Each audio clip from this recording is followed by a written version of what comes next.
अस्सलाम वालेकुम dear students and welcome to all of you dear students. आज के लेक्चर में हम energy stored in a capacitor के टॉपिक को डिस्कस करेंगे और चार्जिंग और डिस्चार्जिंग को डिस्कस करेंगे। तो आइए डियर स्टूडेंट्स आज का लेक्चर स्टार्ट करते हैं। स्टूडेंट्स, लेक्चर को स्टार्ट करने से पहले लास्ट टाइम के लेक्चर से रिलेटेड एक असाइनमेंट को डिस्कस करते हैं, जो कि बेसिकली मैंने आपको एक क्वेश्चन दिया था कि आप इसे खुद सॉल्व कीजिए। उस क्वेश्चन में मैं दोबारा बता देता हूं कि मैंने ये बात की थी कि अगर कैपेसिटर की प्लेट्स के दरमियान एयर या वैक्यूम है, तो सपोज कर लें जी उसकी प्लेट्स के ऊपर चार्ज है 50 माइक्रोकूलम। जब एक ग्लास वूल को इंसर्ट किया जाता है एज ए डाइलेक्ट्रिक, तो बैटरी 120 माइक्रोकूलम का मजीद चार्ज प्लेट्स पे भेज देती है। तो अब आप एप्सिलॉन आर की वैल्यू बताइए ग्लास वूल के लिए। तो स्टूडेंट्स, इसमें जो हमने फॉर्मूला यूज करना है वो एक्चुअली ये है, epsilon R is equal to Q medium divided by Q vacuum. अब आप में से बहुत से स्टूडेंट्स इसमें गलती करते हैं और सबसे बड़ी मिस्टेक आपकी ये है डियर स्टूडेंट्स कि आप नए मीडियम की प्रेजेंस में ऊपर चार्ज को मेंशन कर देते हैं 120 माइक्रोकूलम, और जो वैक्यूम की प्रेजेंस में चार्ज था लेट्स से वो कितना है जी 50 माइक्रोकूलम। तो ये माइक्रोकूलम माइक्रोकूलम से कैंसिल, 0 0 से कैंसिल। तो डियर स्टूडेंट्स, आप इसका आंसर लगा देते हैं 2.4। और आप नोट कीजिए 2.4 मैंने अल्फा ऑप्शन में दिया था आपको। तो डियर स्टूडेंट्स, पहली बात, दिस इज रॉन्ग सॉल्यूशन। उसकी वजह क्या है? ये जो ऊपर क्यू मीडियम मौजूद है ये एक्चुअली वो टोटल चार्ज है जो प्लेट्स पर मौजूद है। अच्छा, पहले कितना चार्ज था? 50 माइक्रोकूलम। मजीद कितना आया?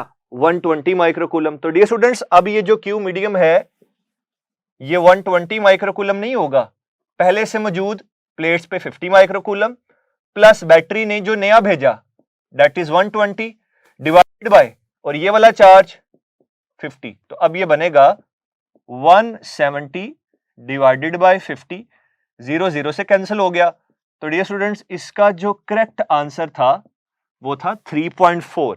तो आपको मिस्टेक का पता चला होगा डियर स्टूडेंट्स कि नेक्स्ट टाइम से कभी भी इस चीज की आप लोगों ने मिस्टेक नहीं करनी कि ये जो क्यू मीडियम है ये कौन सा चार्ज है, पहले प्लेट्स पर मौजूद चार्ज प्लस डाइलेक्ट्रिक मीडियम को इंसर्ट करने के बाद जो चार्ज आया। तो अब जो टोटल चार्ज है ये वो चार्ज है। तो आइए डियर स्टूडेंट्स आज का लेक्चर स्टार्ट करते हैं। कैपेसिटर एक ऐसी डिवाइस है जो कि चार्ज को स्टोर करती है। Dear students, it is better to say कि कैपेसिटर एक ऐसी डिवाइस है जो अपने प्लेट्स के दरमियान एनर्जी को स्टोर करती है in the form of electric field. तो हमने energy stored in a capacitor का एक रिलेशन डिराइव किया था एफएससी में, जो ये है जी 1/2 CV²। डियर स्टूडेंट्स, इसी रिलेशन में अगर मैं इसे ऐसे लिख दूं 1/2 CV इंटू V, तो अब आपको पता है ये CV क्या है, ये Q है। तो एक नया फॉर्मूला बन जाएगा 1/2 QV। अब V की वैल्यू पुट करते हैं तो ये बनेगा energy is equal to 1/2 Q as it is, और आप जानते हैं formula Q is equal to CV। तो Q is equal to CV से आप V की वैल्यू अगर पुट करें तो वो होती है जी Q डिवाइडेड बाय C। तो फॉर्मूला बन जाता है जी Q² ओवर 2C। तो स्टूडेंट्स, आपने यहां पे देखा कि जो एनर्जी के अब आपके पास फॉर्मूलाज आ गए हैं वो कौन कौन से हैं। एक ये वाला फॉर्मूला है जिसे मैंने हाईलाइट कर दिया, एक ये वाला फॉर्मूला है और एक ये वाला फॉर्मूला है। तो इन्हें जरा सेपरेट लिख लेते हैं और फिर वन बाय वन इनसे रिलेटेड बात करते हैं डियर स्टूडेंट्स। ये देखें जी, एनर्जी का जो पहला फॉर्मूला है जो एक जनरल फॉर्म है आपने याद रखनी है, दैट इज 1/2 CV²। और एनर्जी का जो दूसरा फॉर्मूला है वो ये है E is equal to 1/2 QV। और जो इसका थर्ड फॉर्मूला है आपके पास ये है energy is equal to Q² divided by 2C। तो आइए डियर स्टूडेंट, सबसे पहले एक MCQ डिस्कस करते हैं जो कि मैंने पहले भी डिस्कस किया था कि हम सब जानते हैं Q is directly proportional to V। तो Q और V का जो एक्चुअली हमारे पास ग्राफ है वो स्ट्रेट लाइन होता है। ये देखें, लेट्स से अगर मैं वर्टिकल एक्सिस पे चार्ज की बात करता हूं, हॉरिजॉन्टल एक्सिस पे प्लेट्स के दरमियान पोटेंशियल डिफरेंस या वोल्टेज की बात करता हूं, तो आप जानते हैं Q is directly proportional to V। तो ये जो ग्राफ होगा ये स्ट्रेट लाइन होगा इस तरीके से। अब डियर स्टूडेंट्स, लास्ट टाइम मैंने इसकी स्लोप की बात की थी, आज इसके एरिया की भी बात करेंगे। तो स्टूडेंट्स, यहां से आप एक परपेंडिकुलर ड्रॉ कर दीजिए। ये देखें, यहां से अगर मैं एक परपेंडिकुलर ड्रॉ करूं तो ये एक राइट एंगल ट्राइंगल बन जाएगी। अब इस राइट एंगल ट्राइंगल का हम लोगों ने एरिया फाइंड आउट करना है कि ये जो एरिया अंडर द ग्राफ है बेसिकली ये किस चीज को शो करता है। तो मैं दोबारा से इसकी स्लोप की भी बात करूंगा और इसके एरिया की भी बात करूंगा। स्टूडेंट्स, जैसा कि मैंने आपको ये बताया था कि स्लोप बेसिकली tan थीटा के बराबर होती है, या इसे delta Y over delta X भी लिखते हैं, या इसे परपेंडिकुलर ओवर बेस की टर्म्स में भी लिखा जाता है। तो यहां पे हम लिखेंगे Q डिवाइडेड बाय V और ये आ जाएगा कैपेसिटेंस। तो पता ये चला कि इस ग्राफ की स्लोप कैपेसिटेंस को शो करती है। ये नॉलेज हमारे पास पहले भी है, लेकिन अब यहां पे मैं ये डिस्कस करने जा रहा हूं कि ये जो एरिया आपको नजर आ रहा है ये किस चीज को शो करता है। तो स्टूडेंट्स, ये एरिया किस चीज का है? ये तो राइट एंगल ट्राइंगल का एरिया है। मैं लिखूंगा area is equal to the area of right angle triangle which is 1/2 base multiplied by height. और अगर मैं इसे अरेंज करके लिखूं तो इसे मैं ऐसे लिख सकता हूं 1/2 Q इंटू V। क्योंकि देखें, ये जो आपको बेस नजर आ रही है ये बेसिकली V वोल्टेज है, और आपको ये जो हाइट नजर आ रही है ये एक्चुअली चार्ज को रिप्रेजेंट कर रही है। तो 1/2 QV डियर स्टूडेंट्स, ये तो कुछ जाना पहचाना सा फॉर्मूला है। तो ये किसको शो कर रहा है? ये एनर्जी को शो कर रहा है। क्योंकि देखें, अभी हम लोगों ने एनर्जी का एक फॉर्मूला पढ़ा है E = 1/2 QV। तो पता ये चला कि ये जो Q वर्सेस V ग्राफ है इसका जो एरिया है ये किसे रिप्रेजेंट कर रहा है? एनर्जी को रिप्रेजेंट कर रहा है। अब स्टूडेंट्स, कई दफा बड़े सिंपल से क्वेश्चन इस तरीके से पूछे जाते हैं कि अगर कैपेसिटर की प्लेट्स पे मौजूद चार्ज को डबल कर दिया जाए तो बताइए एनर्जी कितने टाइम्स होगी। या लेट से अगर मैं इस तरीके से क्वेश्चन पूछूं कि कैपेसिटर की प्लेट्स के दरमियान पोटेंशियल डिफरेंस को आप डबल कर दें तो फिर एनर्जी कितनी होगी। तो अब ये एमसीक्यू हम डिस्कस करने जा रहे हैं, आइए देखते हैं। और एमसीक्यू की स्टेटमेंट कुछ यूं है डियर स्टूडेंट्स कि आपने कैपेसिटर की प्लेट्स पे मौजूद चार्ज को पहले से डबल कर दिया, तो अब जो न्यू एनर्जी है वो क्या होगी। अब स्टूडेंट्स परेशान कहां पे होते हैं? परेशान यहां पे होते हैं, वो कहते हैं सर देखें, एनर्जी को फाइंड आउट करने के लिए एक ये फॉर्मूला है, एक ये फॉर्मूला है, एक ये फॉर्मूला है। हम कौन सा फॉर्मूला यहां पे यूटिलाइज करेंगे, या हम किस फॉर्मूला के जरिए आंसर निकाल सकते हैं? स्टूडेंट्स, आप यहां पे कोई भी फॉर्मूला यूज कर सकते हैं। जिस बच्चे का कंसेप्ट क्लियर है ना, या जिस बच्चे को यह बात पता है कि कैपेसिटेंस कितने फैक्टर्स पर डिपेंड करती है, वो इस क्वेश्चन को बड़े इजीली सॉल्व कर लेते हैं। कैसे? आइए देखते हैं। मैं सबसे पहले आपको इस फॉर्मूला से सॉल्व करके दिखाऊंगा, फिर इस फॉर्मूला से सॉल्व करके दिखाऊंगा, और फिर इस फॉर्मूला से सॉल्व करके दिखाऊंगा। तो स्टूडेंट्स, सबसे पहले देखते हैं जी एनर्जी कितने टाइम्स हो जाएगी। ये देखें, energy is equal to 1/2 CV²। ये वाला फॉर्मूला आपको पता है, हमने न्यू एनर्जी निकाल ली है, E' 1/2 एज इट इज। अब मुझे बताएं, जब आप कैपेसिटर की प्लेट्स पे मौजूद चार्ज को डबल करेंगे तो डियर स्टूडेंट्स क्या ये कैपेसिटेंस चेंज होगी? बिल्कुल भी नहीं, क्योंकि जो कैपेसिटेंस है वो ना तो चार्ज पे डिपेंड करती है और ना वोल्टेज पे डिपेंड करती है। तो ये कैपेसिटेंस तो क्या रहेगी? सेम रहेगी डियर स्टूडेंट्स। लेकिन हमें यह पता है कि Q is directly proportional to V। अगर आप कैपेसिटर की प्लेट्स पे मौजूद चार्ज को डबल कर देंगे तो प्लेट्स के दरमियान पोटेंशियल भी क्या हो जाएगा? डबल। अब आगे क्या है? V, और इसका क्या है? स्क्वायर। पोटेंशियल को डबल करें तो स्टूडेंट्स यहां पे हम लिखेंगे दिस विल बी 2V²। अब 2 का स्क्वायर क्या बन जाएगा? 4। तो पता चला डियर स्टूडेंट्स यहां से कि एनर्जी कितने टाइम्स हो जाएगी? 4 टाइम्स हो जाएगी। तो अभी तो ये मैंने इस फॉर्मूला से बताया, लेकिन आप लोग सोच रहे होंगे सर इस फॉर्मूला से कैसे करेंगे, इस फॉर्मूला से कैसे करेंगे? यकीन जानिए, अगर आपका कॉन्सेप्ट ठीक है तो तीनों फॉर्मूलाज को यूज करने के बाद आंसर सेम आएगा। एक मैंने आपको सॉल्व करके दिया, आइए जरा दूसरे फॉर्मूला से सॉल्व करते हैं। जी डियर स्टूडेंट, सेकंड फॉर्मूला क्या है? ये था फर्स्ट फॉर्मूला जिसे हमने सॉल्व किया। सेकंड फॉर्मूला से सॉल्व करते हैं। सेकंड फॉर्मूला है जी E is equal to 1/2 QV। ठीक है जनाब, एनर्जी न्यू आप लोगों ने निकालनी है और प्लेट्स के दरमियान पोटेंशियल डिफरेंस को डबल करना पड़ेगा अगर आपने चार्ज को डबल कर दिया। तो फिर यहां पे चार्ज भी डबल हो जाएगा, ये हो जाएगा 2q, और पोटेंशियल डिफरेंस भी क्या हो जाएगा डबल, 2 इंटू 2 क्या आ जाएगा 4। एडिशनल फैक्टर को बाहर निकालें तो इस फॉर्मूला से भी पता चला कि एनर्जी कितने टाइम्स हो जाएगी dear students, it will be 4 times. अब एक फॉर्मूला रह गया और वो ये वाला है q स्क्वायर ओवर 2c। अब यहां से देखते हैं तो थर्ड रिलेशन वो यूज करते हैं एनर्जी का, E is equal to Q square divided by 2c।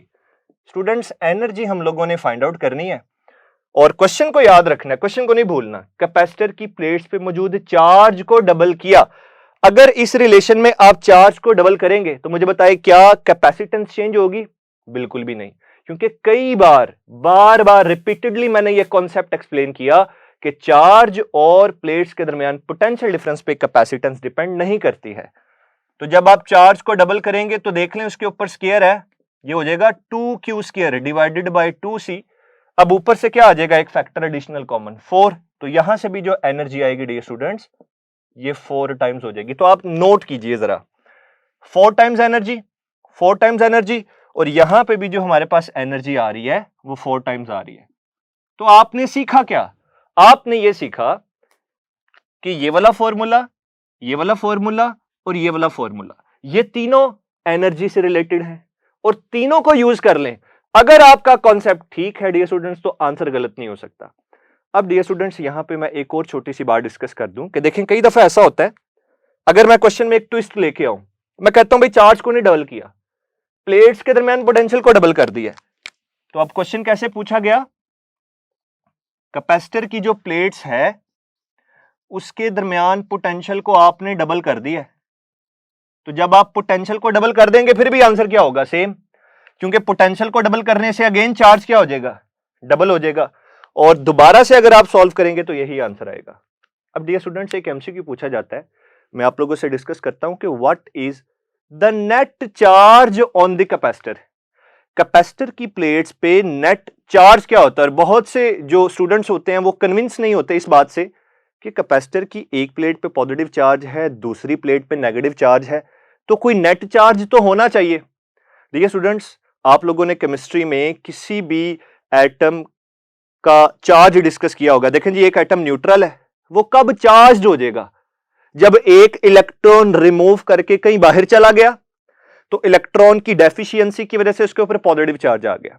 अगर एक इजाफी इलेक्ट्रॉन बाहर से एटम के अंदर आ गया तो इलेक्ट्रॉन के इजाफे की वजह से उसके ऊपर जो चार्ज आ जाता है स्टूडेंट्स वो नेगेटिव चार्ज है। अब मुझे बताएं, क्या कैपेसिटर पे जो चार्ज है ये कहीं बाहर से आया है? कहीं बाहर से आके प्लेट्स को कोई चार्ज दे गया?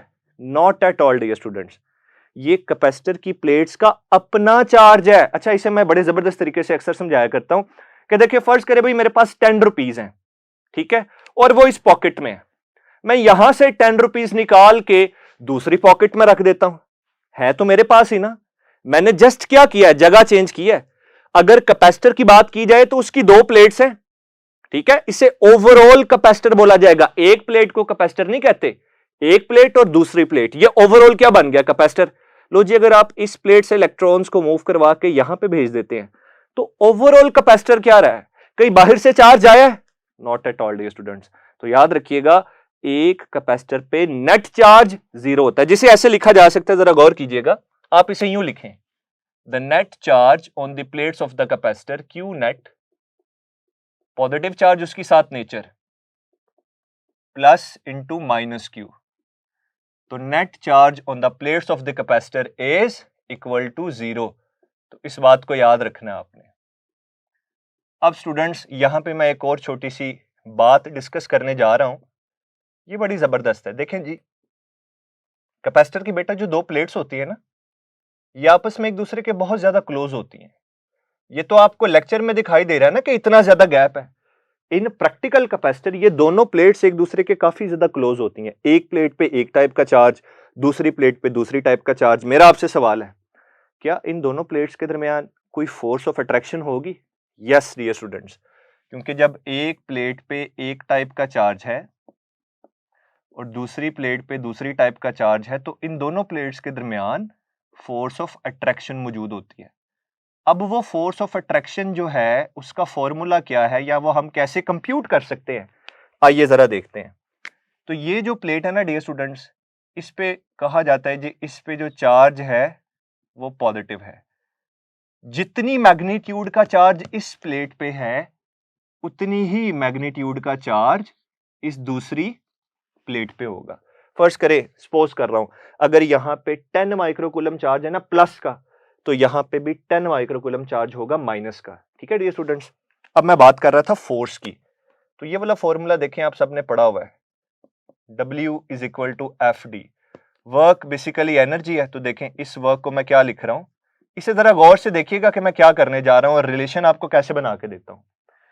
ये आ जाएगा फोर्स और ये आ जाएगा डिस्टेंस। एनर्जी क्या होती है, ये होती है जी 1/2 C V square is equal to F D. तो यहां से आप फोर्स निकालें स्टूडेंट्स, ये बन जाएगी C V square over 2d, where d is the distance between the plates of a parallel plate capacitor। दोबारा से देखें, F फोर्स है, ठीक है जी, C कैपेसिटेंस है, V is the potential difference between the plates 2 as it is, और ये D क्या है, ये कैपेसिटर की प्लेट्स के दरमियान का डिस्टेंस है। अब स्टूडेंट्स इसकी एक और फॉर्म भी है, वो भी जरा नोट कीजिएगा, वो क्या है। क्या स्टूडेंट्स मैं इसे ऐसे लिख सकता हूं, ये देखें F as it is equal to C V square divided by 2d। अब दोनों तरफ यानी ऊपर और नीचे कैपेसिटेंस से मल्टीप्लाई कर दें, तो ये बन जाएगा C square V square divided by 2dc। अब CV क्या होता है, चार्ज, CV का होल स्क्वायर आ जाएगा, तो ऊपर क्या बन जाएगा न्यूमरेटर में, charge square divided by 2 as it is, d as it is, और कैपेसिटेंस का फॉर्मूला होता है A epsilon not divided by d। एक d को d से कैंसिल कर दे तो फोर्स का एक और फॉर्मूला आ गया आपके पास, वो क्या है dear students, F is equal to Q square over 2A epsilon naught. तो स्टूडेंट्स ये दो एक्सप्रेशंस आप लोगों ने याद रखने हैं जो कि आपको एमसीक्यूज में पूछे जा सकते हैं कि कैपेसिटर की दो प्लेट्स के दरमियान जो फोर्स ऑफ अट्रैक्शन है, एक उसका ये वाला फॉर्मूला जो आपने याद रखना है, दूसरा ये वाला फॉर्मूला आप लोगों ने याद रखना है। अब स्टूडेंट्स यहीं पे मैं डिस्कस करूंगा एक सिंपल सा क्वेश्चन। लेट्स से जी आपको एमसीक्यू इस तरीके से पूछा जा सकता है कि आपके पास जनाब एक कैपेसिटर है जिसकी कैपेसिटेंस है 2000 माइक्रोफैरड और उस कैपेसिटर की प्लेट्स के दरमियान जो पोटेंशियल डिफरेंस डेवलप हो गया है वो है 10 वोल्ट। तो बताइए चार्ज होने के बाद आपके कैपेसिटर ने कितनी एनर्जी स्टोर की है जी। तो dear students let's say alpha option है 0.1 जाउल, बीटा ऑप्शन है 0.2 जाउल, चार्ली ऑप्शन है 0.3 जाउल, और डियर स्टूडेंट्स इसी तरह से डेल्टा ऑप्शन हमें गिवन है 0.4 जाउल। तो आइए देखते हैं इसे कैसे सॉल्व करेंगे। सिंपल सा फॉर्मूला इसमें अप्लाई करेंगे स्टूडेंट्स आप। एनर्जी होती है जी 1/2, कैलकुलेशन बेटा गौर से देखनी है, 1/2 CV स्क्वायर, ठीक है जी। अब कैपेसिटेंस कितनी है 2000, तो ये 2000 है, इसे मैं लिख सकता हूं 2 × 10⁻⁻³ आगे माइक्रो है वो 10⁻⁻⁻6 आ जाएगा। तो स्टूडेंट्स इसे यूं लिख लें आप 2 × 10⁻³ × 10⁻⁻6। अब आगे V का स्क्वायर है ना, और V कितना है 10 वोल्ट, इसका स्क्वायर लेंगे तो ये 100 आ जाएगा जिसे मैं 10⁻2 लिख दूंगा। तो फर्दर डियर स्टूडेंट्स अगर आप इसे सॉल्व करेंगे तो ये आपके पास 1/10 आ जाएगा। ये देखें 3 और 2 कितना हो जाएगा 5।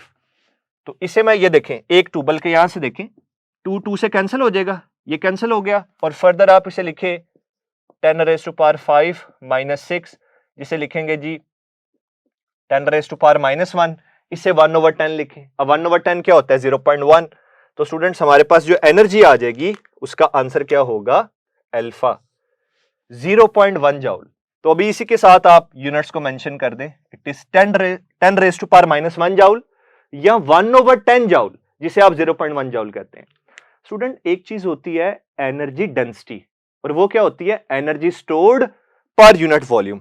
अब जरा एनर्जी डेंसिटी को भी देखते हैं, लेकिन एनर्जी डेंसिटी को मैं एक एमसीक्यू से डिस्कस करूंगा, और वो ये है जिसकी स्टेटमेंट है by keeping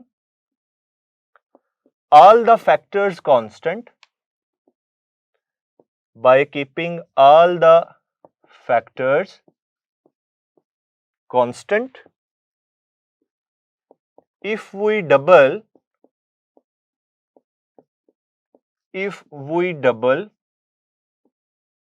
both area and distance between the plates, तो फिर आप बताइए कि जो एनर्जी डेंसिटी है वो कितने टाइम्स हो जाएगी। आई होप सो स्टूडेंट्स आपको ये स्टेटमेंट समझ में आ गई है कि by keeping all the factors constant, अगर एक कैपेसिटर है उसकी प्लेट्स के एरिया को डबल कर दिया जाए और प्लेट्स के दरमियान डिस्टेंस को डबल कर दिया जाए। ई डैश का मतलब है एनर्जी डेंसिटी, ये मैं वर्बली बोल रहा हूं लेकिन आप अपने नोट्स में से लिख लीजिएगा एनर्जी डेंसिटी कितने टाइम्स हो जाएगी। तो स्टूडेंट्स आपके पास इसके जो ऑप्शंस हैं वो हैं लेट्स से 4 टाइम्स, बीटा में है जी 1/4, चार्ली में है 2 टाइम्स, और स्टूडेंट्स डेल्टा है रिमेन द सेम या रिमेन सेम। तो जी डियर स्टूडेंट्स कैसे आप इसे सॉल्व कर सकते हैं। अब देखिए मैं बात किसकी कर रहा हूं, एनर्जी डेंसिटी की, और एनर्जी डेंसिटी का जो हमें फॉर्मूला पता है वो क्या होता है स्टूडेंट्स, वो ये है energy stored per unit volume is known as energy density which is E dash, it is equal to 1/2 epsilon naught epsilon r E square। तो ये डियर स्टूडेंट्स आपके सामने फॉर्मूला है। अब जब स्टूडेंट्स ये वाला फॉर्मूला देखते हैं ना तो वो बस यहां तक सोचते हैं, आगे जाते ही नहीं। वो कहते हैं सर देखें यहां पे तो ना डिस्टेंस की बात हो रही है, यहां पे ना एरिया की बात हो रही है, तो डिस्टेंस को कहां डबल करें, एरिया को कहां डबल करें, तो आंसर क्या लगा देते हैं डेल्टा, कि सेम रहेगी एनर्जी डेंसिटी। लेकिन डियर स्टूडेंट्स आपको मैंने बताया था कि ये जो फॉर्मूला है E is equal to V over D, ये कहां पे एप्लीकेबल है, ये कैपेसिटर के लिए एप्लीकेबल है। E is the electric field between the plates, V is the potential difference between the plates, और D is the distance between the centers of plates या centers of these two plates। तो अब यहां E की जगह आप समझ तो गए होंगे मैं क्या बात कर रहा हूं। अब आप E की जगह वैल्यू पुट करेंगे V ओवर D, तो स्टूडेंट्स ये वाला जो फॉर्मूला है ये क्या बन जाएगा 1/2 epsilon not epsilon r, E की जगह V ओवर D पुट करें तो बच्चों ये बन जाएगा V square divided bye T square.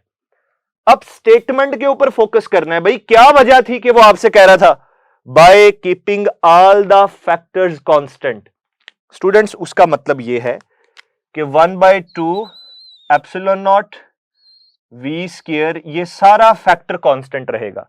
अब आप करें देखें एनर्जी डेंसिटी का E डैश, एनर्जी डेंसिटी का और डिस्टेंस बिटवीन द प्लेट्स, इनके दरमियान क्या रिलेशन आ रहा है, इनके दरमियान रिलेशन है डियर स्टूडेंट्स इनवर्स। ठीक है, तो अब डियर स्टूडेंट्स अगर आप यहां पे डिस्टेंस को डबल करेंगे तो जो एनर्जी डेंसिटी है वो 1/4 टाइम्स हो जाएगी, क्योंकि इनवर्स रिलेशन है ना। आप डिस्टेंस को डबल करेंगे 2D स्क्वायर, वो बन जाएगा 4D स्क्वायर। तो अगर डिस्टेंस आप D स्क्वायर का फैक्टर आपका 4 टाइम्स बढ़ गया तो एनर्जी डेंसिटी का फैक्टर 4 टाइम रिड्यूस हो जाएगा। तो इसका जो करेक्ट ऑप्शन होगा dear students that will be beta 1/4 times. तो डियर स्टूडेंट्स अब हम जो आर्टिकल डिस्कस करेंगे वो है जी charging and discharging of a capacitor. लेकिन डियर स्टूडेंट्स हम सबसे पहले चार्जिंग को डिस्कस करेंगे। तो आइए डिस्कस करते हैं जी what is meant by the charging of a capacitor. इसका कॉन्सेप्ट आप कैपेसिटर के लेक्चर में सबसे पहले आप लोगों ने सीखा कि बैटरी या सेल एक्चुअली कैपेसिटर को चार्ज कर रहा होता है, और चार्जिंग प्रोसेस में होता क्या है, एक प्लेट से इलेक्ट्रॉन्स को रिमूव करके दूसरी प्लेट पे डिपॉजिट करवाया जाता है। ये कौन करता है, ये बैटरी करती है। और ऐसा करने में बैटरी कर क्या रही होती है, वो कैपेसिटर के अंदर जो चार्ज कैरियर्स होते हैं उन पे कॉन्टिन्यूसली वर्क कर रही होती है, उन पे एनर्जी स्पेंड कर रही होती है उनको एक प्लेट से दूसरी प्लेट तक ले जाने में। तो अब डियर स्टूडेंट्स, ये जो चार्जिंग है इसके लिए जो सर्किट यूज किया जाता है that is RC series circuit. RC series circuit. अब आरसी सीरीज सर्किट एक ऐसा सर्किट है जिसमें एक रेजिस्टेंस और एक कैपेसिटर सीरीज में लगे होते हैं। जैसे ये आपके सामने मैं एक सर्किट डायग्राम ड्रॉ कर रहा हूं। लेट्स से ये एक रेजिस्टेंस है जिसकी वैल्यू आर है, एक कैपेसिटर है जिसकी कैपेसिटेंस सी है, ये हमने सीरीज में लगा दिए। यहां पे जनाब एक टर्मिनल है जिसे मैं लेटर ऑन डिस्कस करूंगा कि ये क्या टर्मिनल है। और ऑन द अदर हैंड ये स्टूडेंट्स यहाँ पे जनाब एक बैटरी है, ठीक है, जिसका पोटेंशियल है वी नॉट। अभी इसे डिस्कस करते हैं कि ये किस लिए डिस्कस होगा या ये क्या चीज है। ये प्लस, ये माइनस और बैटरी के पोटेंशियल को आपकी टेक्स्ट बुक के अंदर वी नॉट से रिप्रेजेंट किया गया है। देखिए स्टूडेंट्स, अभी हम कैपेसिटर की चार्जिंग की बात कर रहे हैं तो इस वजह से ये जो आपको एक कनेक्शन नजर आ रहा है वो मैं यहां पे कर दूंगा इस जगह पे। तो इसका मतलब ये है कि अभी सर्किट में बैटरी कनेक्टेड है या सेल कनेक्टेड है, सीरीज में रेजिस्टेंस लगी है और कैपेसिटर लगा हुआ है। What is the reason of this resistance? अक्सर आप में से ये बच्चे पूछते हैं कि सर ये रेजिस्टेंस क्यों लगाई है। देखिए स्टूडेंट्स, चार्ज के फ्लो को कंट्रोल करने के लिए। इसका मतलब ये हुआ कि हम चार्जिंग और डिस्चार्जिंग बड़े कंट्रोल्ड वे के अंदर कर रहे होते हैं। तो अब कैपेसिटर की वो प्लेट जिसका कनेक्शन बैटरी के पॉजिटिव टर्मिनल से है उसके ऊपर पॉजिटिव चार्ज आ जाएगा, और कैपेसिटर की वो प्लेट जिसका कनेक्शन बैटरी के नेगेटिव टर्मिनल से है उसके ऊपर नेगेटिव चार्ज आ जाएगा। होता क्या है, इस प्लेट से बैटरी या सेल इलेक्ट्रॉन को रिमूव करके दूसरी प्लेट पर डिपॉजिट कर देगी। अब डियर स्टूडेंट्स, ये बात सीखनी है कि कैपेसिटर कितनी देर में चार्ज होगा या डिस्चार्ज होगा, कैपेसिटर कितनी तेजी से चार्ज हो रहा है या स्लोली चार्ज हो रहा है, इस बात की जो डिपेंडेंस है वो टाइम कांस्टेंट पे डिपेंड करती है। अब टाइम कांस्टेंट को हम देखेंगे जी, what is meant by time constant. Time constant students, time constant basically एक टाइम है, ठीक है जी, जिसको ऐसे डिफाइन करेंगे the product of resistance and capacitance. RC basically time constant है। अब ये कैसे डिफाइन किया जाएगा? आप सपोज कर ले कि ये जो आपके पास रेजिस्टर है ना, ये है 2 मेगा ओहम की, और ये जो कैपेसिटर है ये है 2 माइक्रोफैरड का। तो इस आरसी सर्किट का जरा टाइम कांस्टेंट निकालते हैं, फिर मैं आपको बताता हूं कि टाइम कांस्टेंट का मतलब क्या है। स्टूडेंट्स, तो टाइम कांस्टेंट बेसिकली एक टाइम है, T is equal to R C. तो T एज इट इज रहने दें। रेजिस्टेंस कितनी है? 2 मेगा, 2 इंटू 10⁻6 आ जाएगा। कैपेसिटेंस कितनी है? 2 माइक्रो, 2 इंटू 10⁻⁻6 आ जाएगा।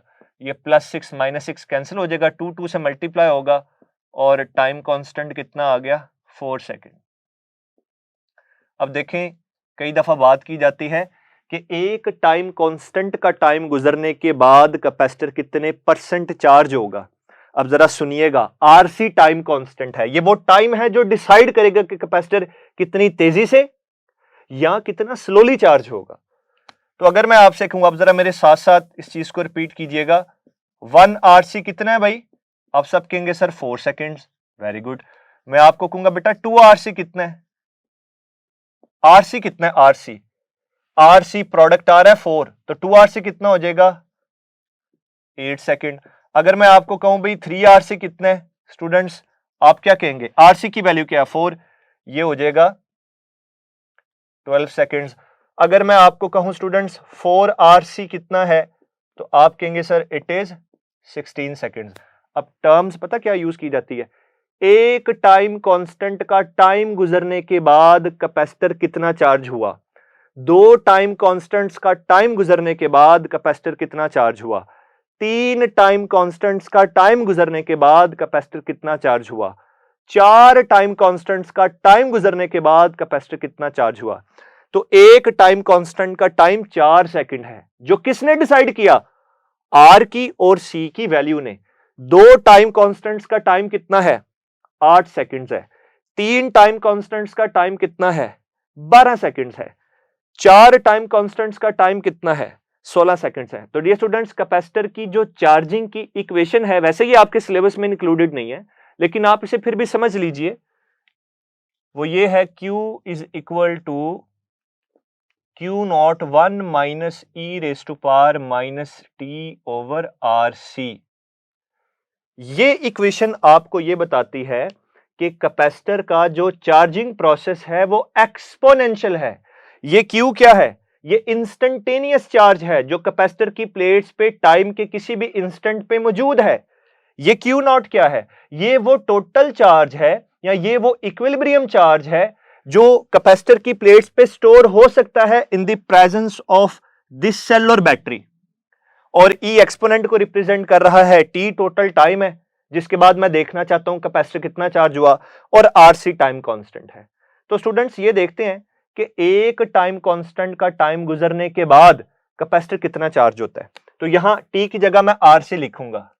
Q is equal to Q naught 1 minus e raise to power minus RC divided by RC। RC से कैंसिल हो गया, तो ये e पावर -1 बन जाएगा, जिसे हम फर्दर ऐसे लिख सकते हैं Q is equal to Q naught 1 minus e raise to power -1। अब ये e रेस टू पावर -1 है ना डियर स्टूडेंट्स, तो इसे 1 ओवर e लिख ले। तो नेक्स्ट स्टेप के अंदर मैं इसे यूं लिखूंगा Q is equal to Q naught 1 minus 1 over e। Students ये जस्ट मैं आपकी अंडरस्टैंडिंग के लिए कर रहा हूं, क्योंकि हमारे बच्चे को एफएससी में ये बात ही नहीं समझ आती कि सर ग्राफ में वो जो 0.63 का फैक्टर है वो किस वजह से आया और कहां से आ गया, इसका क्या मतलब है। तो ये अब मैं आपको बता रहा हूं। E एक्सपोनेंट है जिसकी कैलकुलेटर पे अगर आप वैल्यू देखें तो वो 2.71 होती है। तो Q is equal to Q naught, ये आ जाएगा 1 ओवर 1 माइनस 1 ओवर 2.71। तो डियर स्टूडेंट्स, इसे फर्दर ऐसे लिखा जा सकता है Q is equal to Q naught 1 minus, इसे सॉल्व करेंगे तो ये 0.36 आएगा अप्रोक्सीमेटली, और 1 में से 0.36 को अगर आप सब्ट्रैक्ट, सॉरी ये 0.3667 आता है, उसे राउंड ऑफ करेंगे तो ये 0.37 बनेगा, 0.37, और 1 में से अगर आप 0.37 को सब्ट्रैक्ट करेंगे तो ये 0.63 आ जाएगा आपके पास। अब इसका मतलब क्या हुआ? ये इक्वेशन आपसे कुछ बातें कर रही है, ये इक्वेशन आपसे कुछ कहना चाह रही है। आइए समझते हैं कि ये इक्वेशन आपसे क्या कह रही है। ये इक्वेशन कह रही है एक टाइम कांस्टेंट का टाइम गुजरने के बाद, यानी लेट्स सपोज 4 सेकंड्स का टाइम गुजरने के बाद इस सर्किट के अंदर ये जो कैपेसिटर है ये अपने मैक्सिमम चार्ज का 0.63 टाइम्स स्टोर करेगा, मतलब टोटल चार्ज का 63% स्टोर करेगा। कितने टाइम के बाद? एक टाइम कांस्टेंट के टाइम के बाद। और स्टूडेंट्स, एक टाइम कांस्टेंट का टाइम कितना है? 4 सेकंड्स। तो आइए अब जरा ग्राफ को सीखते हैं। स्टूडेंट्स, यहां से जो आपकी टेक्स्ट बुक में ग्राफ बना हुआ है उसकी एक्सप्लेनेशन बहुत ज्यादा आसान हो जाती है। इसको जरा सीख लें, फिर मैं आपको बताता हूं जनाब आपको एमसीक्यूज कैसे कैसे पूछे जा सकते हैं इस टॉपिक से रिलेटेड, जो कि है charging and discharging of a capacitor. तो स्टूडेंट्स, वर्टिकल एक्सिस के ऊपर ना इंस्टेंटेनियस चार्ज है, ये इंस्टेंटेनियस चार्ज है। हॉरिजॉन्टल एक्सिस के ऊपर टाइम है। ये जनाब वो लेवल है मैक्सिमम चार्ज का कि आपका कैपेसिटर मैक्सिमम कितना चार्ज स्टोर कर सकता है। तो ये वो लेवल है जनाब, मैक्सिमम इतना चार्ज स्टोर कर सकता है। और ये लेवल है जनाब 0.63 टाइम्स Q नॉट, यानी कि टोटल चार्ज का 63%, ये वो लेवल है। तो फर्ज करें हम टाइम कांस्टेंट्स को कम या ज्यादा करके देखते हैं। दो कर्व्स आपकी बुक में बनी है। पहली कर्व कुछ ऐसी है डियर स्टूडेंट्स, एक्सपोनेंशियल है ना, तो एक्सपोनेंशियल होने का यह मतलब है लाइक दिस। जो पहली कर्व है वो 63% के लेवल को ज्यादा जल्दी टच कर रही है, और एक दूसरी कर्व है वो 63% के लेवल को देर से टच कर रही है। तो पता ये चला कि दो डिफरेंट कैपेसिटर्स हैं, ठीक है जी। या आप सादा लफ्जों में यूं समझ लें डियर स्टूडेंट्स, एक ही कैपेसिटर है, आप आर की वैल्यू को चेंज कर रहे हो।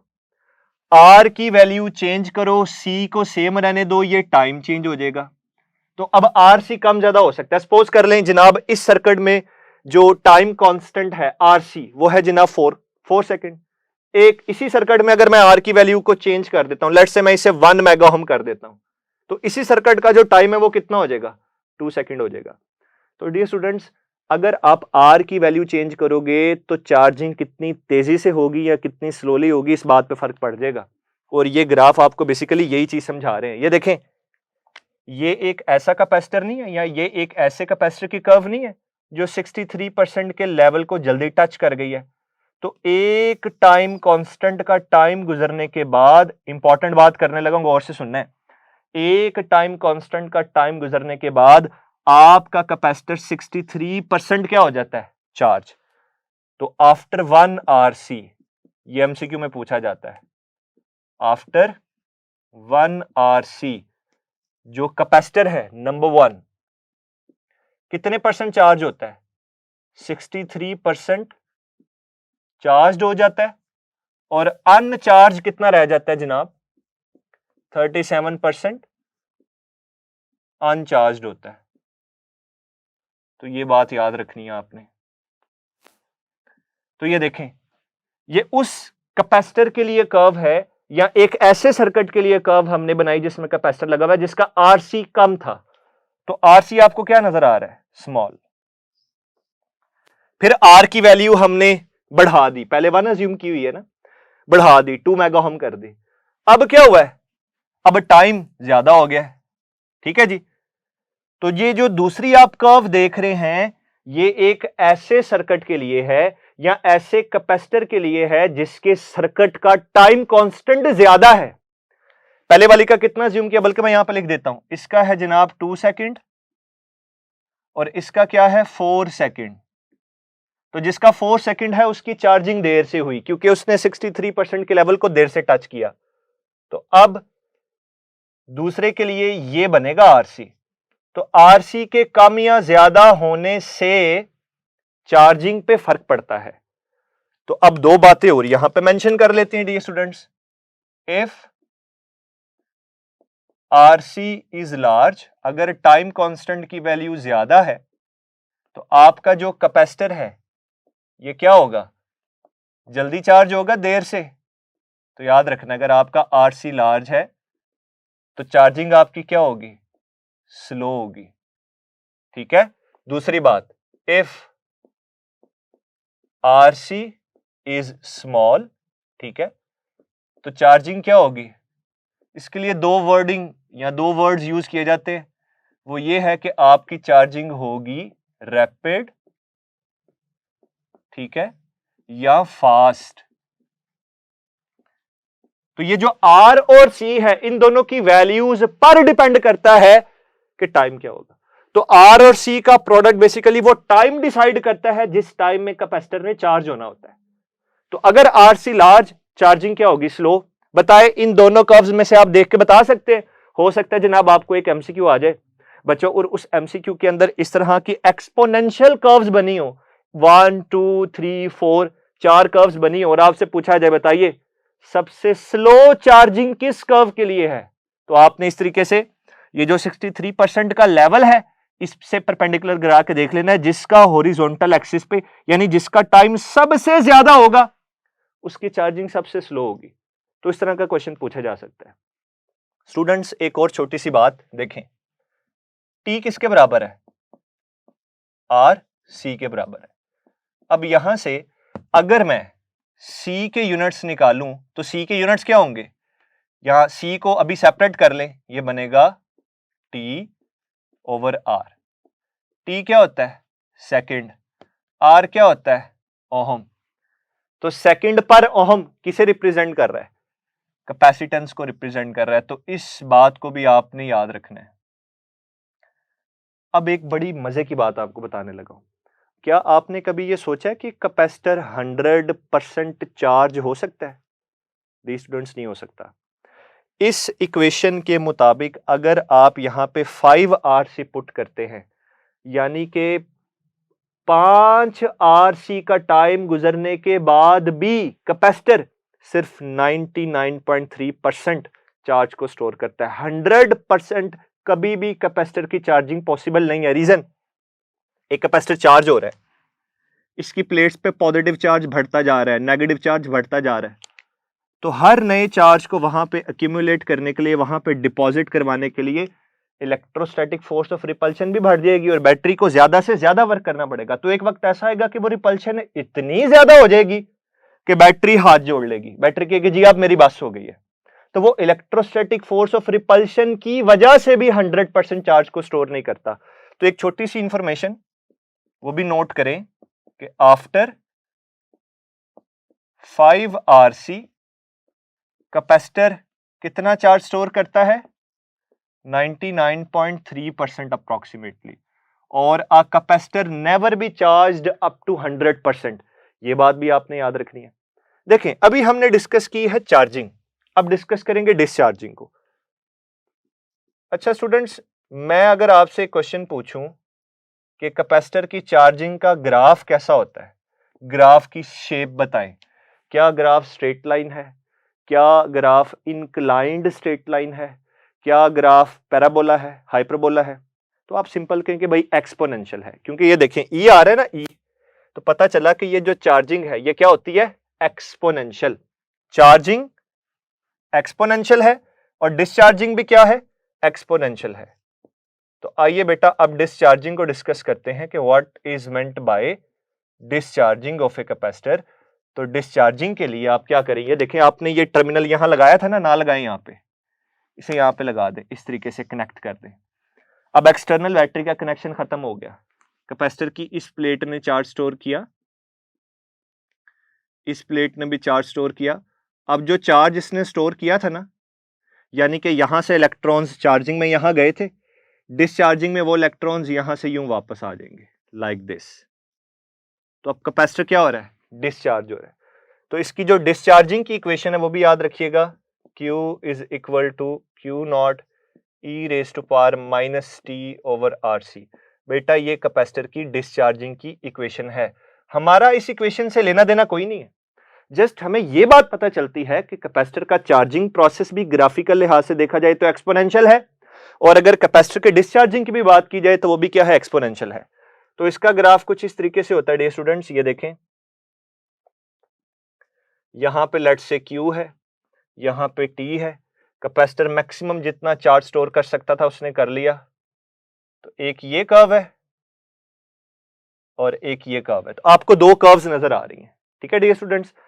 अब एक और इंपॉर्टेंट बात सुन लें, अगर आप यहां पे भी T को RC पुट करते हैं तो आपको यह बात समझ आ जाएगी कि एक टाइम कांस्टेंट का टाइम गुजरने के बाद कैपेसिटर की प्लेट्स पे जो चार्ज बच जाएगा वो कितना है और कैपेसिटर कितना डिस्चार्ज हुआ।